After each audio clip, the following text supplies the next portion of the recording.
ভারত থেকে কেনা নিম্নমানের ক্যাপসুল হওয়ায় আগামীকাল শিশুদের ভিটামিন এ প্লাস ক্যাপসুল খাওয়ানো হচ্ছে না। স্বাস্থ্য ও পরিবার কল্যাণ প্রতিমন্ত্রী ডক্টর মুরাদ হাসান একথা জানিয়েছেন।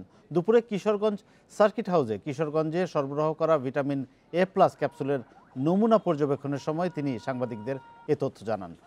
প্রতিমন্ত্রী জানান, মামলা করে ওই ক্যাপসুল কিনতে বাধ্য করা হয়েছে। এর মান নিয়ে প্রশ্ন ওঠায় ক্যাম্পেইন স্থগিত করা হয়েছে। এ ঘটনায় স্বাস্থ্য অধিদপ্তর এবং মন্ত্রণালয়ের পক্ষ থেকে আলাদা দুটি তদন্ত কমিটি করেছে সরকার। 7 দিনের মধ্যে প্রতিবেদন দেবে কমিটি। আর ক্যাপসুলের নমুনা পরীক্ষা করে সে অনুযায়ী ব্যবস্থা নেওয়া হবে বলে জানিয়েছেন স্বাস্থ্য অধিদপ্তর। আবার কবে এ ক্যাপসুল খাওয়ানোর ক্যাম্পেইন শুরু হবে তা এখনো ঠিক হয়নি। মন্ত্রণালয় থেকে আমরা পারমিট